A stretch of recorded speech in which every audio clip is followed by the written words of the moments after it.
All right, we just picked up this S550 for a full maintenance service to get everything caught up. It's at about 100,000 miles, 97, 99,000 something, I think. And so we're doing transmission service, spark plugs, every filter, every fluid on it. But the first time that we've got it, so I'm just gonna check everything out first and see if there's anything else that needs addressing, any repairs besides maintenance, and then get going on that while it's still hot and I can drain all the fluids out. So first off, just to start off in the engine bay, I can see, I assume he parks under a tree. That's a pretty big pressure relief. That is the pressure relief valve for the air suspension. It's usually not that noisy, but it's normal operation. Anyways, there it is again. Anyways, I always clean out this cowl panel here whenever I do services anyways, so I vacuum all those leaves out. And then lift it up and see if there's anything underneath it that needs addressing and go from there.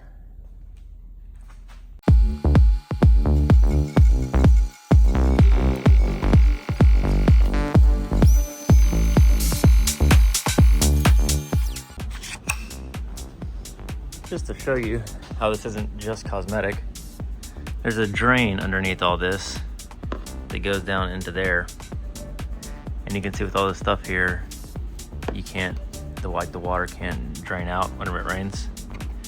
So it gets stopped up and piles up here and can fill this whole thing with water or get inside the car and things like that. So it's important to clean these things out like this. I'll wash all that out too. Drains for like these hood vents, which goes down through there. So it's important to keep all these clear. So if I get a car every year or every 10,000 miles, I always clean out the cowl panel here and all the drains.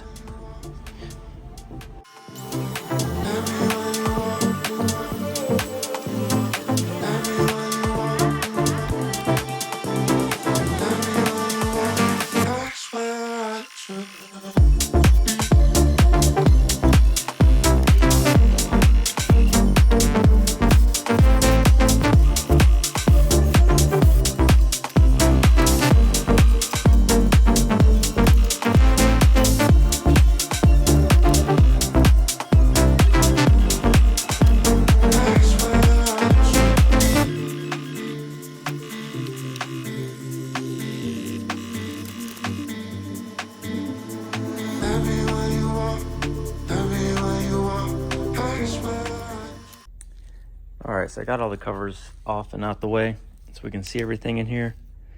So let's see, just starting off with the fluids, I guess. Power steering fluid's good. The fluid looks okay. And proper level. You really check that exactly with the engine on, but you can get a gauge for it.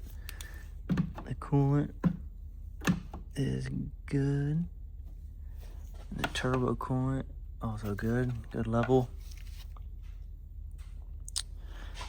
Let's see. We've got a bit of oil coming out of this. Oh, pretty good bit there. It's always tricky to get a focus on this leak, but it's this timing cover here, this front one on the front of the cylinder head. It's sort of oval shaped there that goes around. And the bottom of it, you can see oil that comes out. The majority of it is down there. You can see the grime on that bolt down there. It's gonna be hard to get a focus. If it's bad enough, you can see it dripping off the cylinder head on the back and it drips onto the exhaust.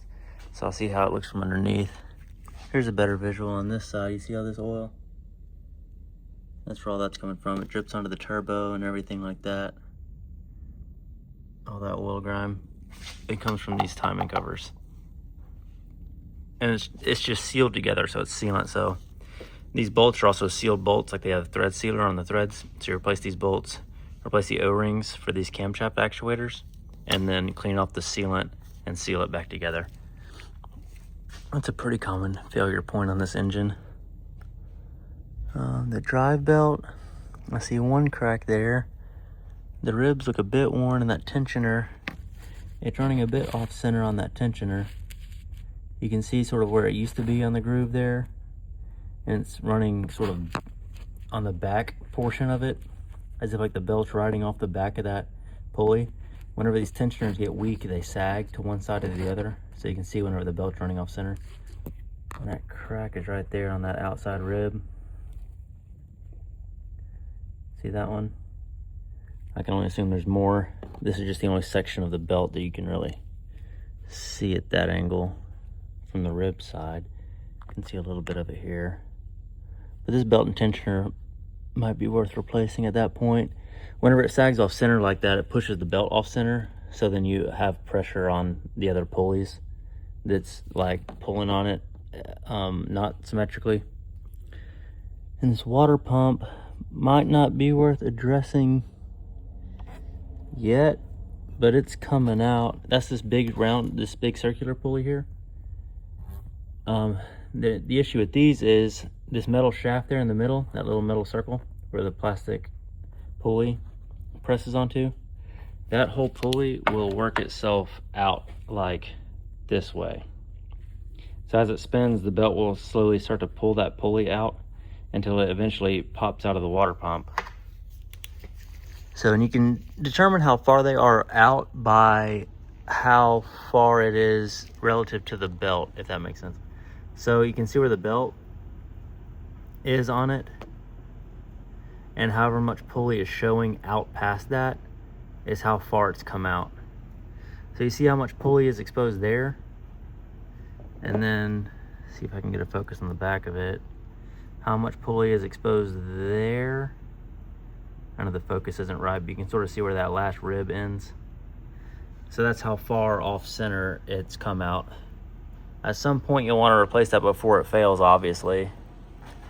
It's just barely off center now, but I guess I'll make a quote for it just so the customer can know what to expect, whether it be now or in 5 years or however, at whatever rate that thing begins to slip out. But usually once it starts pulling out like that, you know, it works its way out a bit faster. Yeah, I can see some oil down at the bottom of this engine, probably leaking from either these timing covers all the way down there or something else, but I'll look at that once I get it up in the air. Let's see, as far as anything else goes, another unfortunate common issue on these, especially the early versions of this engine, which is what this one is there's oil. I'm just looking for anything else before I address this sort of major issue. I always unplug these, are the camshaft position sensors. There's one on the top of each camshaft, so there's 4 of them. And they leak internally, and they leak oil into the wiring. So you see how wet this connector is?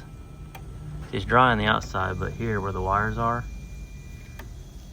I don't know why we're refusing to focus. You see how wet that is with oil? It's dripping off there. All 4 of them are really bad. So this one, the housing's even wet with oil. You can see how much oil is there on that one. And then this one as well. And basically it works its way into the copper strands of the wire. And as electrical current flows, it sort of pulls the oil all throughout the wiring harness. So this entire engine harness, all these connectors, everything's gonna be soaked with oil. And this one is pretty bad. It's made its way all the way back into the ECU. So this is the main connector. This is where every wire of the engine comes out of, is this connector block, and this is the computer for the engine. And you can see it's even worked its way back to where there's oil in there. You can see oil on all the electrical pins, and it's puddling up there towards the end. So you definitely want to replace this wiring harness because it's completely saturated. It's worked its way all the way back to there. Wash out the engine computer of oil, and then of course replace these 4 failed camshaft position sensors that's causing the leak. And they do have revised versions of these now that don't leak, so there's a fix for it, but it's just a matter of getting it replaced at this point. That's a fairly large job, but I'll price that out as well. And that's everything I see from the engine bay.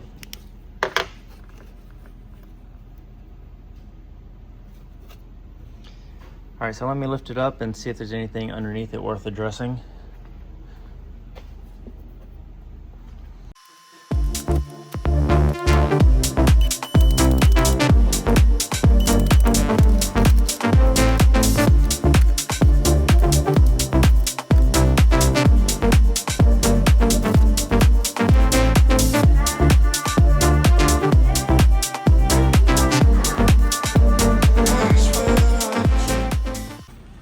Okay, got it up, got all the shields off and everything.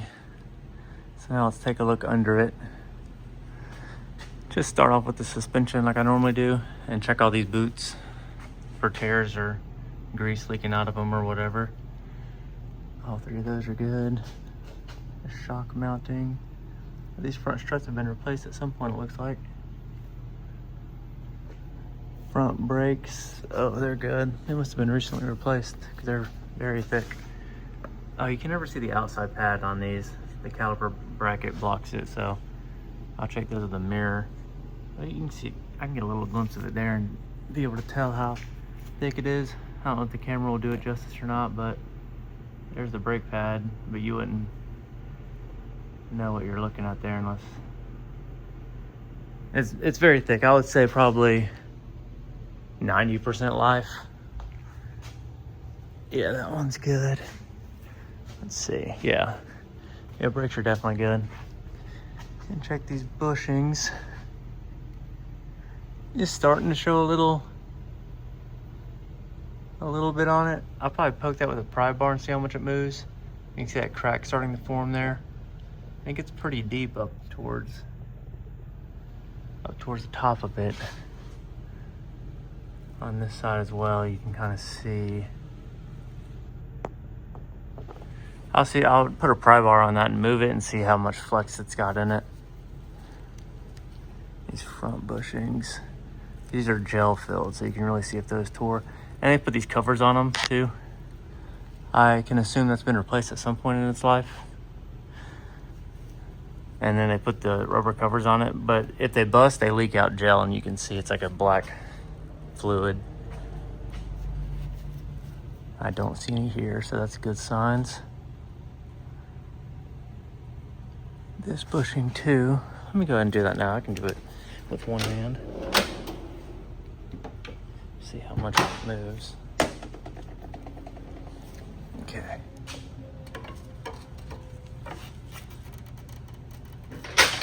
Oh, that's pretty good.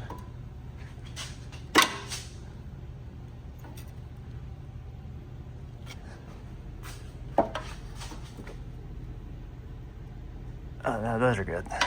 That's not worth addressing yet.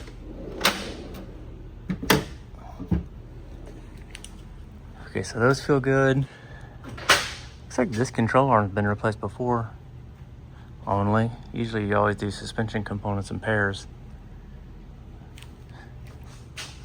But anyways, strut looks good. Yeah, that upper ball joint boot isn't torn or anything. That looks good.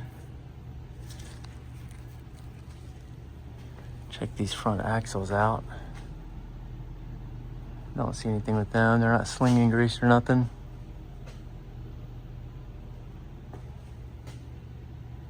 Yeah, front axles look well.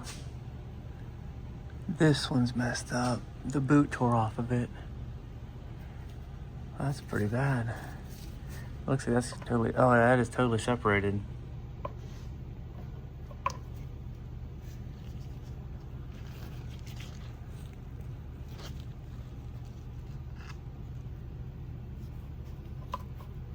Oh yeah. No, it's gonna need an axle. That is dried out. That's probably just about a safety concern at that point. All the grease is washed out of there. There's no lubricating grease in there. There's no telling how much wear has occurred inside that joint. So it needed a new front right axle. This sway bar end link bushing, that looks good.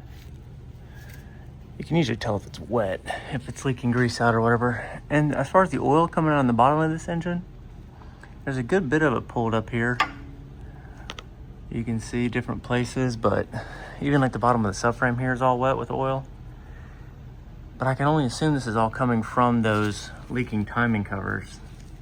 They were leaking out pretty good, and the oil would drip all down the front of the engine and stuff, so I would reseal those first and then clean off all this oil, obviously. And then if there is another leak somewhere further down the engine or at the bottom, then it would be obvious on the next service or next time the vehicle came in. As far as the back of the engine, don't see any leaks forming back here. Oh yeah, you can see the oil dripping off sort of the back of the cylinder head there, up underneath that metal shield. And all this is kind of wet. All that's coming from the timing covers.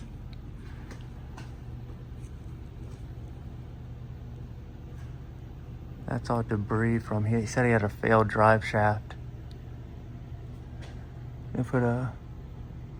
So I can see where the old one failed. Oh man, I guess the centrifuge cover was leaking at some point and someone sealed it back together. You can see there's that black sealant everywhere. It's just supposed to be like a little rubber, like gasket type thing that seals that thing in. But I guess someone put sealant to seal it back together. You can see a little bit of oil there. I don't know if they didn't clean it up very good last time they took it apart or what, but it's not leaking, so. And this front differential is leaking a bit of fluid. You can see how wet the bottom of this is. And then all this grime here on the shielding. And it comes from up there, the pinion housing for the differential, like the main gear that spins the differential, is what leaks on these. So it would need a new pinion housing seal. I don't know if you can get a good sight on it there, probably not. But that's where this oil's coming from. Working down the back of the engine now, the transmission looks good. Nothing coming from there at all. Let's see here.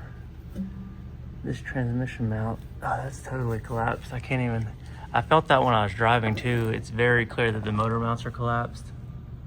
But that's the transmission mount, this little rubber section there between these two pieces of metal, if you can see what I'm trying to describe.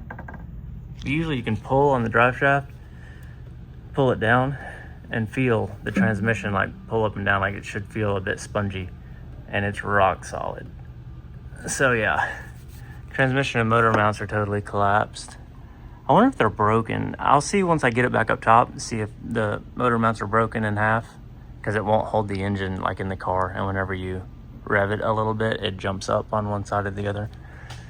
This flex disc looks good. They tear a lot. I don't see any tears in this one. This is like a rubber disc that holds the drive shaft to the transmission. So that looks good.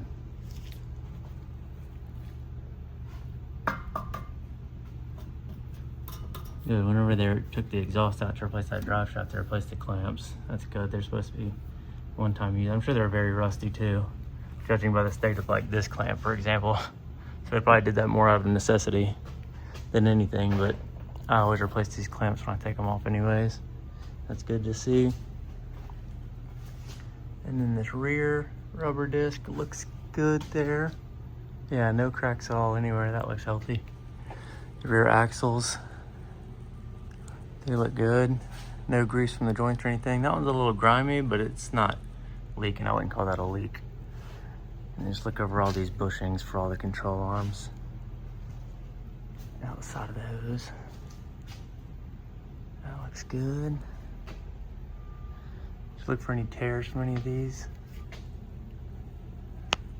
The one here looks pretty bad. Oh yeah, that one's torn up. You can see this bushing dripping out. That's totally crumbling away. If you can get that bushing separate, I would just replace that bushing. But I kind of doubt it, but I'll check. If not, it'd be this, a new one of these control arm. Both sides, obviously, no matter the state of this one, but I can only assume it's just as bad. Yeah, it is.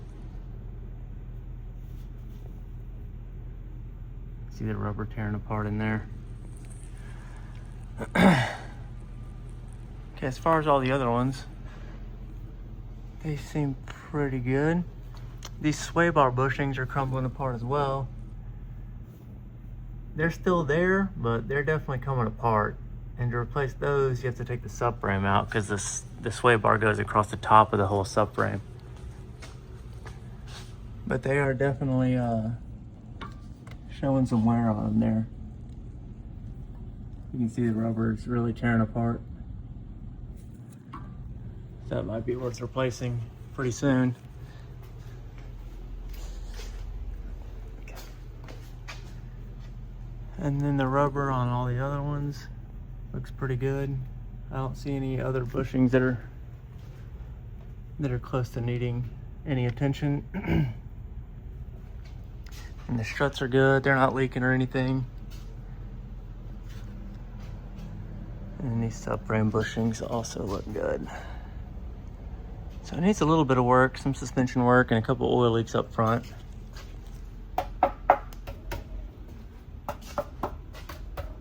No rattles. No rattles from the exhaust. Everything else looks good. There's a couple items it needs catching up on. Oh, another thing he mentioned that I noticed, this back tire here, there's a leak from this nail. See if I can get a focus on that. I sprayed it with some bubbly water so you can see it. You can see it bubbling out if I can hold the phone still enough. So it's leaking from that nail. But the good-ish news is that it needs tires. Anyways, you can see how low the tread is there on both the rears. That's probably 10% or less. Definitely worn to these wear bars here. The tread's even or lower than those, so it needs rear tires anyways, so I'll quote those out too. The front tires look good. They're brand new almost. And the rear brakes, let me get a glance at those. Oh yeah, they're good. Okay, I think those are aftermarket. I was looking at them before. Yeah, they are. Which is fine, I guess. They're not causing issues or squeaking or anything. Yeah, they're all good. Okay, so a couple items that'd be worth addressing here, but I'll price all that stuff out and then get this fluid draining out of everything so while it's still hot, and get that priced out and the car redelivered, and see if he wants to do any of these repairs. I almost forgot. I was going to test these motor mounts. I was going to record it too to see just in case. It is pretty severe and you can see it. If it's bad enough to where you can see it, then it's pretty bad. So let's see what it does.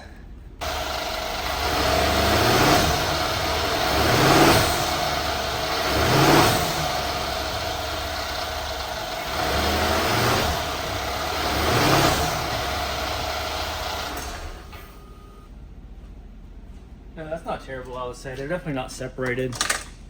A lot of times they'll physically break in half, and then the engine will really like come out of the engine bay, like it'll really hop up a lot. But it's not. They're just collapsed, which is better than being broken completely. Another thing I forgot to mention whenever I was taking these off, this clip is missing. It's supposed to be right there, like this. Only that one. These are all here. One at the bottom, and all the clips on the bottom of these front covers are there, that grommet and both those clips, but just that one's missing. So I'll see how much that guy is. I'm sure it's $1 or $2, but it snaps in right. That'll be the one that goes on this side. It would normally snap in right here on the air box to keep the engine cover down so it doesn't flap around or rattle or anything. I'll look to see if it fell down in there, but usually those things are long gone. But all right, other than that, that is all now. Whole car inspected.